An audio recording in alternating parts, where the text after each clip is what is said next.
मी विधवा होते. काही महिन्यापूर्वीच माझ्या नवऱ्याचा मृत्यू झाला होता. मला पण मागे पुढे कोणीच नव्हतं. फक्त एक 7 वर्षाचा मुलगा होता. माझं लग्न कमी वयात झालं होतं आणि आता माझं वय 28 वर्ष आहे. नवऱ्याच्या निधनानंतर मला आता फक्त माझ्या दिराचाच आसरा होता. माझ्या माहेरी माझी आई होती. माझ्या लग्नाच्या 1 वर्षाने देवाघरी गेली. बाकी कुठल्याच नातेवाईकाकडून मला अपेक्षा पण नव्हती. त्यामुळे मग मी दिरासोबत राहायचं ठरवलं. आमच्या नात्यातील काही जण येऊन मला सांगू लागले की दीर तुझ्यासाठी परपुरुष आहे आणि दिरासोबत एका छताखाली राहणे योग्य नाही. मग मी त्यांना सांगितलं की ठीक आहे, मग मला तुमच्या घरी राहायला न्या. तेव्हा मात्र त्यांची तोंड गप्प झाली. आजकालच्या जगात कुणी कुणाचं काही करत नाही, कुणी दुसऱ्याचं उचलत नाही.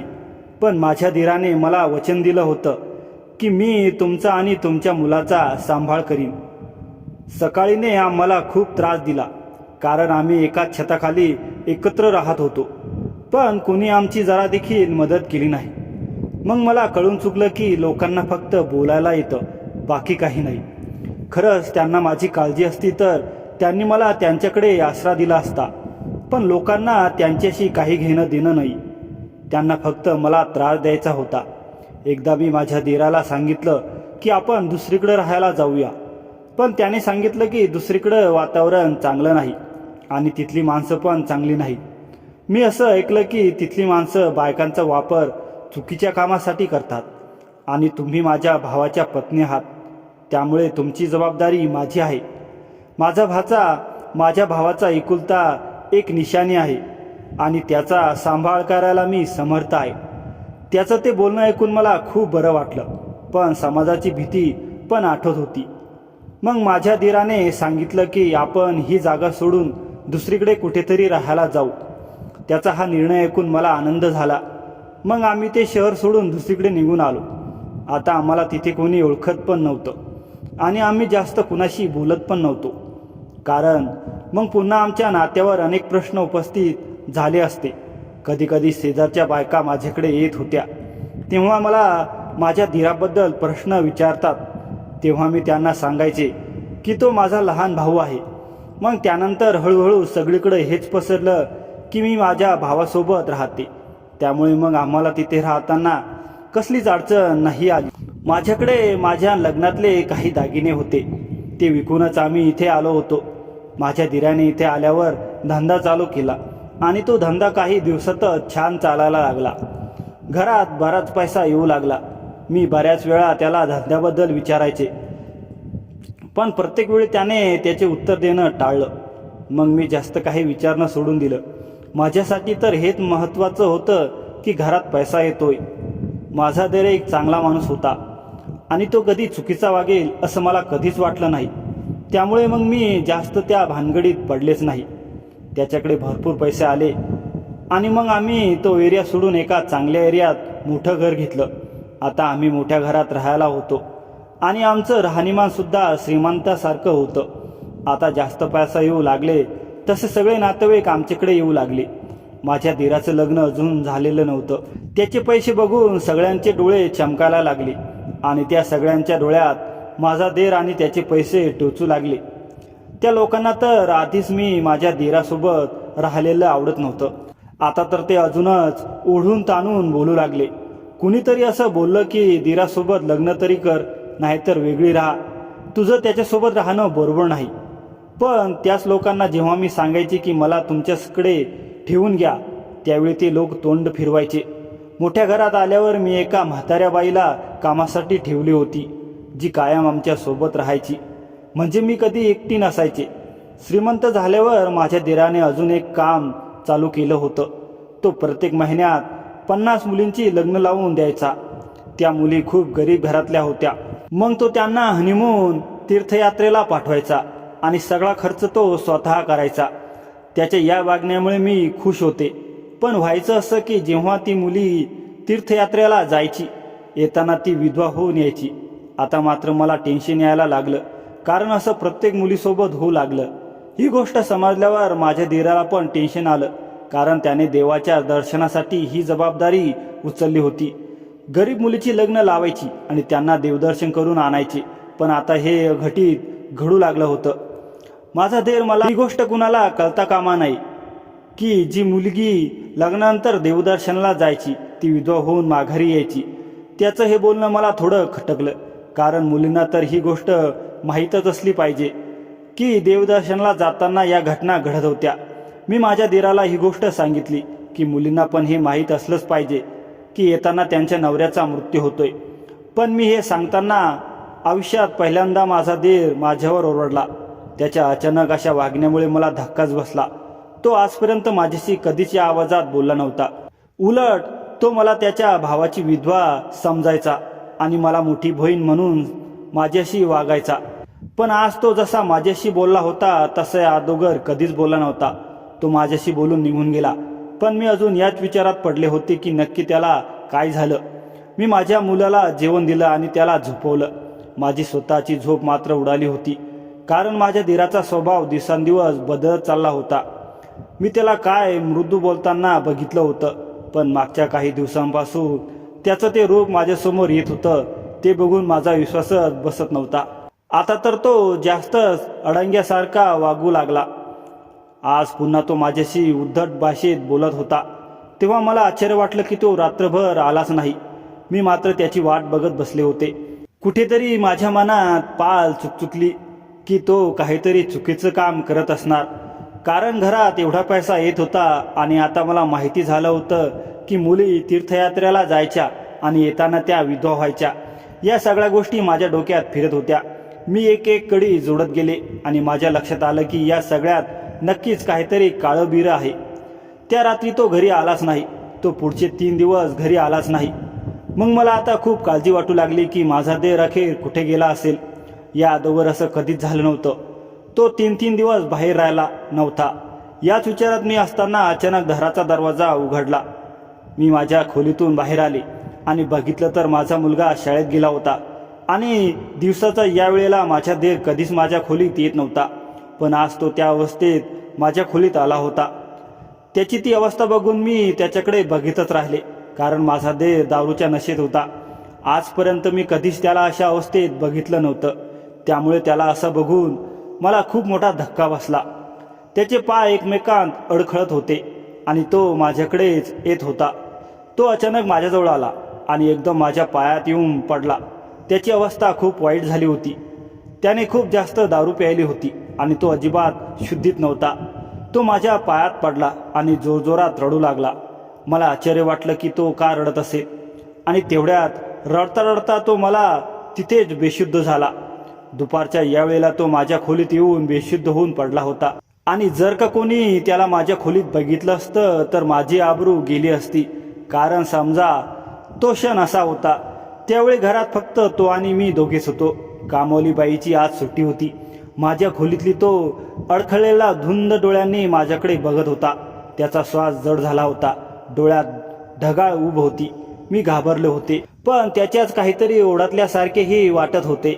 बाहेर जा, मी हलकेच म्हणाले, पण आवाज ताकद नव्हती. तो मात्र हसला. हसणे की त्यात एखादी रहस्य दडले असते. मग मी त्याचा हात धरला. त्याचे हात मोठे, खडबडीत पण आश्चर्यचकितपणाने कोमल. तो ओढ घेत होता, पण मीही ओढत होते. एक अजब स्पर्धा, एक ना बोललेले नाते. मला तुला बाहेर काढायचं की आत ओढायचं, त्याने कुजबुजत विचारले. माझा श्वास रेंगाळला. त्याच्या अंगातली वासाची ऊब, मद्याचा हलकासा अंश मला भोवरा असल्यासारखा झाला. तो वजनदार होता, पण मी आता त्याला ओढत नव्हते, तर त्याच्याबरोबर वाहत होते. हॉलच्या दिव्या त्याच्या चेहऱ्यावर सावल्या रोमॅन्टिक लागत होत्या. त्याच्या खोलीत पोहोचल्यावर त्याने माझा हात सोडला नाही. खोलीत 2 पावले आत गेल्यावर तो माझ्याकडे बघत होता, जणू काहीतरी मागत होता. पण माझ्या मनात मुलाची वेळ होती. मी त्याच्या खोलीत दार लॉक केलं, पण त्या कड्यावर हात ठेवून थोडा वेळ उभी राहिले. आतून त्याच्या श्वासाचा आवाज येत होता. दीर अशा अवस्थेत. पण मी विचार करत होती, त्या क्षणी त्याच्या डोळ्यात पाहिलं असतं तर कदाचित ही गोष्ट वेगळी वळणावर गेली असती. एक गुप्त, धोकादायक पण अत्यंत रोमॅन्टिक रहस्य माझ्या मनातून रुतून राहिलं. कुठे जाऊ नये म्हणून मी त्याच्या खोलीला कुलूप लावलं. मग मी माझ्या मुलाला आणायला गेले. मी माघारी आले तेव्हा माझा देर आत होता. माझ्या मुलाला फ्रेश केलं आणि थोडं खायला दिल्यावर तो त्याच्या क्लाससाठी निघून गेला. मुलगा निघून गेल्यावर घरात परत शांतता पसरली. खिडकीतून येणारा रात्रीचा हलका चंद्रप्रकाश फडशीवर विसावला होता. मी हळूच दिराच्या खोलीचा दरवाजा उघडला. तो तसाच होता, बेशुद्ध नव्हे तर एखाद्या सुंदर दुखी स्वप्नात हरवल्यासारखा. पलंगावर आडवा पडून होता, हात अलगद पसरले, श्वास हलका पण अनियमित. त्याच्या चेहऱ्यावर मद्याचा नुसता धस्सा नव्हता, तर गेल्या कित्येक वर्षाची आतली दुःखे उतरल्यासारखी वाटत होती. माझा देर नेहमी कणखर वाटणारा माणूस या क्षणी काचेसारखा नाजूक भासत होता. असं काय घडलंय तुला? मी हळूच कुजबुजले. त्याच्या कपाळावरची रुळलेली केस मागे सरकवताना हात थोडासा थरथरला. त्याचा स्पर्श उन्हाने तापलेल्या दगडासारखा उबदार होता. त्याला शुद्धीवर आणण्याचा कसलाही उपाय मनात येईना. तेवढ्यात एक धक्कादायक कल्पना डोक्यात आली. बालीतील कोणत्या तरी प्राचीन विधीसारखी, पण मी ती केली. स्वयंपाकघरात जाऊन एका मडक्यात थंडगार पाणी भरले. परत येताना माझ्या हातात ते मडके रुपेरी चंद्रप्रकाशात चमकत होते. त्याच्या तोंडावर पाणी ओतले. एक थेंब नव्हे तर धारच धार. तो धडकी भरून उठला. डोळे उघडले पण त्यात अजूनही रात्र होती. श्वास सुटला तोवर त्याची नजर माझ्यावर उतरून राहिली. ओल्या ओठांवर एक लहानसा हरवलेला हास्यरेखा उमटला. तू? त्याचा आवाज जणू दूरच्या खोलीतून येत होता. तोंड बंद ठेव, मी कडकपणे म्हणाले, पण डोळ्यातून पाणी वाहत होते. आता बेडवर जा, झोप. शुद्ध आली की बोलू. त्याने आज्ञा पाळली किंवा प्रेमाने बांधल्यासारखे वागला. ओल्या कपड्याने त्याने अलगद पलंगावर मान ठेवली. त्याच्या अंगाला पाण्याची थंड सर चिटकली होती आणि मी पाहत होते. स्नायूंचा प्रत्येक हालचाल, थरकाप उडवणाऱ्या त्वचेची ओल, अर्धवट उघड्या डोळ्यातल्या एकाकीपणा. मला रडू आले. न ओळखलेल्या प्रेमाच्या भाराने मी समजावू लागले. त्याने पहिल्यांदाच मद्यप्राशन केले होतं, कदाचित माझ्यासाठी किंवा माझ्यामुळे निर्माण झालेल्या गुंतागुंतीसाठी. तो बेडवर पडला होता, शुद्ध हरून, पण हात अजूनही माझ्या हाताचा शोध घेत होता. मी बसले त्याच्या शेजारी, हात त्याच्या हातात दिला. बोटं विणली गेली. त्याची निद्रा गाढ होत गेली, पण बोटांचा स्पर्श मात्र कायम राहिला.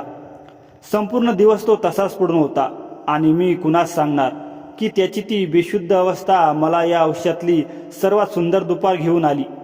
त्याच्या छातीतला हलकासा उतार चढाव, वेड्यासारखा शांततेतून माझ्याकडे झुकणारी बोटं. हा प्रसंग शब्दात रोमांटिक नव्हता, तर हृदयाच्या त्या एका कपाटात कायमचा कोंडला गेला. रात्रीचे 12 वाजले. पूर्णपणे शांतता. फक्त घड्याळाचे कानफोडे आवाजातले टिकटिक आणि माझ्या छातीतली धडधड. अचानक दारावर हलकीशी ठोठावण्याची साल, अगदी एखाद्या लाजळू प्रियकीसारखी अनिच्छित हळवी. मी दचकले. शेजारी मुलगा गाढ झोपला होता. त्याच्या श्वासांचा हलका आवाज खोलीत रुंजून गेला. मी एकदा त्याच्याकडे पाहिलं, मग दरवाजाकडे. मनात कुणीतरी सांगितल्यासारखं वाटलं, तोच आहे माझा धीर. संध्याकाळच्या घटनेनंतर पहिल्यांदाच तो समोर उभा राहणार होता. पूर्ण दिवस लोटला होता. मी बेडवरून हळूच उतरले. पायातल्या घुंगरूंच्या नांदीनेही वातावरण गर्भरात्रीच्या प्रेमपत्रासारखे झाले होते. प्रत्येक पाऊल मी मोजत होते, जणू प्रेमाच्या एका नव्या सीमेवर पाऊल ठेवत होते. दरवाजाची कडी हातात घेतली तेव्हा बोटे थरथरली. हे दार उघडले की एक नातं कायमचं बदलेल हे मला माहीत होतं. दार उघडलं आणि समोर तो उभा होता. या क्षणी तो संध्याकाळपेक्षा पूर्णपणे वेगळा दिसत होता. मान खाली, केस अजून ओलेच होते. नक्कीच घाईघाईने आंघोळ केली होती. त्याच्यावर एक साधा पांढरा शर्ट होता. त्यातली पहिली 2 बटणे उघडी. बारीकसा पाण्याचा थेंब मानेवरून घसरत होता. त्याच्या हातात काहीही नव्हतं, फक्त हात अगदी शांतपणे शरीराला चिटकलेले. त्याचे पाय बेजोड शांततेने जमिनीवर होते. त्याच्या चेहऱ्यावर काहीशी बोलायची हिंमत नव्हती. पश्चातापाची रेषा चेहऱ्यावर कोरलेली दिसत होती, पण मला त्या पश्चातापाशी काही देणं घेणं नव्हतं. मला तर त्याच्या त्या कृत्यामागचं सत्य जाणून घ्यायचं होतं. या दारूने नाही, तर अशा वेड्या कृत्याने त्याने माझ्या मनात उभी केलेली आग. तू आज दारू प्यायला होता? मी विचारलं. आवाज थरथरत होता, पण तो प्रश्न एक वेगळीच चुंबरेषा सोडून गेला. तो एकटाक बघू लागला, प्रथम खाली, मग हळूहळू वर. त्याच्या नजरेने माझे गुडघे, कंबर, छाती, गळा यांचे वस्त्र उघडल्यासारखे क्षण होते. शेवटी तो माझ्या डोळ्यात पाहत होता, पूर्ण निखळ, जणू माझ्या आत्म्यात प्रवेश करत होता. ते पहिले क्षण अनंत होते. रात्रीची शांतता, ओल्या केसांतून येणारा साबणाचा सुगंध, त्याच्या ओठांची हलकीशी थरथर, माझ्या छातीतील वेड्या धडधड. त्याने हळूच ओठ उघडले. बोलायचा प्रयत्न केला, पण एक शब्द बाहेर पडेना. माफ. मी बोट त्याच्या ओठांवर ठेवले. उशिरा आला आहेस, आत ये. हातात हात घेतला. मी त्याला आत ओढलं. रात्रीच्या अंधारात पापण्यांची जादू चोरून त्याचे डोळे लाल झाले होते. थकवा नव्हे तर आतल्या कसल्याशा वादळाने. त्याने फक्त मानेने होकार दिला. हो, दारू प्यायलो होतो. तो होकार माझ्या अंगावर उडत्या सरसरीसारखा होता. त्याच्या पापण्या जड झाल्या होत्या, जणू प्रत्येक उघडणे म्हणजे खूप मोठी कबुली. का प्यायलास? माझा आवाज कडक होता, पण खरं म्हणजे तो आतून उदास होता. एक प्रिय व्यक्ती चुकीच्या मार्गाने जाते हे बघून मनात येणारं दुःख. तो काही बोला नाही, फक्त मान खाली घातली. नजर जमिनीवर गेली होती. तेवढ्या दिव्यातील उजेडात त्याच्या ओल्या केसांतून पाण्याचा एक थेंब त्याच्या कपाळावरून घसरला आणि गालाच्या बाजूने खाली गेला. तो थेंब पाहून माझ्या डोळ्यात पाणी आलं. मी पुन्हा विचारलं. यावेळी आवाज मऊ पण तितकाच तीव्र. तेव्हा तो हळूच म्हणाला, मी जाणून बुजून नाही प्यायलो. मित्राने सांगितलं की हे शरबत आहे. माहीत नव्हतं त्यांनी औषध घातलं. त्याचे बोलणे संपताना तो थोडासा थांबला. तू माझ्यावर विश्वास ठेवशील का? या शब्दात एवढे हजारो अर्थ होते. मी त्याच्याकडे बघत होते. त्याच्यावर विश्वास बसण्याचे कारण नव्हते, कारण तो माझ्यासाठी आत्म्याचा भाग होता. एवढी वर्ष मी त्याला माझ्या मुलासारखं सांभाळलं होतं. त्यानेही मला कधी बहिणीपेक्षा वेगळं मानलं नव्हतं. पण या क्षणी, या रात्री मी जे बघितलंय ते वेगळंच होतं. धीर, तू त्या मित्रांचा नाम सोडून दे. मी मोठ्या बहिणीसारखे हात त्याच्या खांद्यावर ठेवले. आपण गरीब आहोत, पण बरे आहोत. त्यांच्या पैशातून तुझं काही चांगलं नाही. त्याचा खांदा माझ्या हाताखाली थरथरला. मग वर बघितलं. ते बघणं वेगळं होतं. आतापर्यंत त्याने ज्या नजरेने माझ्याकडे पाहिलं होतं ती नजर बदलली होती. त्याच्या डोळ्यात लाली होतीच, पण आता त्यात ओलावा होता. कसली चमक होती, कसला मूक प्रश्न होता. बहीण हा शब्द त्याच्या ओठी नव्हता. प्रेम या शब्दाची सुरुवात होती कदाचित. त्याची नजर माझ्या डोळ्यात रुतून बसत होती, जणू तो माझ्यातले कोणीतरी दार बंद न करता सगळंच वाचून पाहत होता. मला आश्चर्य वाटलं, पण एक प्रकारचा मोहही झाला. माझे हात त्याच्या खांद्यावर कसे सरकत होते. ते क्षण नको तेवढे लांबत होते. खोलीत फक्त आपण दोघे होतो. मुलगा दुसऱ्या खोलीत गाढ झोपला होता आणि हा माझाच धीर होता. माझाच कोणाचा तरी होण्यापूर्वीच माझा तो हळूच पुढे झाला. थोडासा झुकला आणि मी श्वास रोखला. अंधारात फक्त त्याच्या डोळ्यांचा हिरा चमकत होता. पण त्याच्यापेक्षा जास्त आश्चर्य मला तेव्हा वाटलं जेव्हा तो मला त्यावर बोलला. तो तेवढाच बोलून थांबला नाही, तर त्याने जाता जाता मला हेही सांगितलं की आता तो एक आठवडा तरी घरी येणार नाही, कारण आता त्याला फार मोठं काम मिळालं आहे आणि ते काम त्याला एका आठवड्यातच पूर्ण करायचं आहे. मला आता त्याला विचारायचं होतं की तो नक्की काय काम करतो, की ज्यामुळे घरात एवढा पैसा येतोय, आणि असलं काय काम करत आहे जे तुला एका आठवड्यातच पूर्ण करून यायचं आहे. पण हे विचाराच्या आधीच तो निघून गेला. त्याने जे सांगितलं ते ऐकून मी विचारात पडले होते की त्याच्या श्रीमंत मित्रांमुळेच त्याच्याकडे एवढा पैसा यायला लागला. त्याच्या त्या श्रीमंत मित्रांनीच त्याला हे काम सांगितलं, ज्यामुळे तो काही महिन्यातच एवढा श्रीमंत बनला. पण आता तो काहीही झालं तरी ते काम सोडू शकत नाही, कारण ते काम करायला येणं सोपं आहे, पण त्यातून बाहेर पडणं खूप अवघड आहे. ते शब्द अजूनही माझ्या कानात घुमत होते. आज 3 दिवस झाले तरी माझ्या धीराचा काही ठाऊक ठिकाणा नव्हता. तो कुठे गेला आणि तो कसं काय काम करतो, की ज्यामुळे आम्ही काही दिवसातच एवढे श्रीमंत झालो होतो, मला काहीच माहिती नव्हतं. मी खूप टेन्शनमध्ये होते की तो असं काय काम करत होता, पण मला त्याचं उत्तर मिळालंच नाही. मग 1 आठवड्यानंतर माझा देर घरी परत आला. तेव्हा मी त्याला विचारलं की 1 आठवडाभर तू कुठे होतास. त्यावर तो मला म्हणाला की मी 1 आठवड्यासाठी दुबईला गेलो होतो. त्याचं ते वाक्य ऐकून मला शॉकच बसला, कारण त्याने मला सांगितलं नव्हतं की तो शहराच्या बाहेर चालला आहे आणि आयुष्यात पहिल्यांदाच तो अशा प्रदेशात गेला होता. याआधी तो देशात राहूनच काम करत होता. तो जेव्हा कधी दुसऱ्या शहरात जायचा तेव्हा मला सांगून जायचा, पण आता तर तो प्रदेशात जाऊन लागला होता. मला तर माहीतच नव्हतं की माझा देर 1 आठवडाभर दुबईहून आला होता, आणि त्यामुळे जेव्हा मला हे समजलं मला धक्काच बसला. मी त्याला विचारलं की आठवडाभर राहून दुबईत काय केलं. हे ऐकल्यावर त्याने एक खूप सुंदर सोन्याचा हार माझ्यापुढे ठेवला, ज्याला बघून माझे डोळे दिपून गेले. रात्रीच्या वेळी लाईटमध्ये तो हार खूपच चमकत होता. तो हार बघताच त्याच्या किमतीचा अंदाजा येत होता. तो नक्कीच खूप महाग हार होता. मी माझ्या दिराला विचारलं की एवढा महागातला हार कुठून आणलास? त्यावर त्याने मला सांगितलं की तो हार त्याला दुबईतल्या एका शेखाने भेट म्हणून दिला आहे. एक तास मी विचारात पडले की एवढा महागडा हार कुणी भेट म्हणून का देईल. मी त्याला त्यामागचं कारण विचारलं तर त्याने मला सांगितलं की तू आंबे खा, झाडं मोजू नको. हा हार मी तुझ्यासाठी आणलाय, त्यामुळे त्याला माझ्याकडून भेट समजून ठेवून घे. मी त्याला स्पष्ट शब्दात सांगितलं की जोपर्यंत तू मला हे सांगत नाही की तू काय काम करतोस तोपर्यंत मी तो हार घेणार नाही. माझं ते बोलणं ऐकून माझ्या दिराला आश्चर्य वाटलं आणि त्याने तो हार घेतला आणि तो निघून गेला. आता मला सत्यता काय आहे हे शोधून काढायचं होतं, कारण याआधी माझ्या दिराने माझा शब्द कधीच टाळला नव्हता आणि आज तो माझ्या प्रश्नाचे उत्तर न देता तसाच निघून गेला. आता हळूहळू वेळ पुढे सरकत होता आणि त्याच्या सगळ्या प्रकरणाला आता 1-1.5 वर्ष झालं होतं. आता माझा देर वरच्यावर बाहेरच्या देशात जाऊ लागला होता, कधी दुबईला तर कधी दुसऱ्या शहरात. मी प्रत्येक वेळी त्याला विचारायची, त्यामुळे मला तो हेच सांगायचा की तुम्ही काही काळजी करू नका, तुम्हाला पाहिजे ती वस्तू तुम्हाला घर बसल्या मिळत जाईल. एकदा त्याने मला सांगितले की तो दुबईला निघालाय. मला काहीतरी संशय आला. मला असं वाटत होतं की तो दुबईला नाही तर दुसरीकडेच कुणीतरी जात असणार. म्हणून मी त्याला सांगितलं की मी एक विधवा आहे, पण मला पण तीर्थयात्रेला पाठवून दे. ऐकल्यावर सुरुवातीला त्याला धक्काच बसला, मग त्याने होकार देत मान हलवली. त्यानंतर मला काही दिवसातच त्याने तीर्थयात्रेला करायला पाठवून दिली. तो मला एकट्यालाच पाठवणार होता, पण मी त्याच मुलीसोबत तीर्थयात्रेला निघाले. पण तीर्थयात्रेला पोहोचताच मी जे बघितलं ते बघून मला आश्चर्याचा धक्काच बसला आणि माझ्या पायाखालची जमीन सरकली. कारण मी तीर्थयात्रेला पोचलीच नव्हते, तर मी त्या मुलीसोबत दुबईला पोचले होते. पण माझ्या दिराने मला तिथे बघितलं आणि तिथे लगेच येऊन बाहेर काढून मला माघारी पाठवून दिलं. त्याने मला सांगितलं की तो इथे दुबईला काही दिवस राहणार आहे आणि माघारी आल्यावर तुम्हाला सगळं काही सांगणार आहे की हे सगळं अखेर काय चालू आहे. मी माघारी माझ्या घरी आले. आता 2च दिवस झाले होते की अचानक एक दिवस माझ्या घराचा दरवाजा वाजला. आश्चर्य वाटलं, कारण माझ्या घरी कोणी येत नव्हतं. मी दरवाजा उघडला आणि समोरचं दृश्य बघून माझ्या अंगावर काटाच आला, कारण समोर माझा देव उभा होता आणि तो पूर्णपणे रक्ताने भरला होता.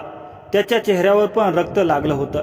त्याच्या डोळ्यातून रक्त वाहत होते आणि ते खाली फडशीवर टपटप पडत होते. मी पटकन दरवाजा उघडला तसा तो धडपडत आत घरात आला.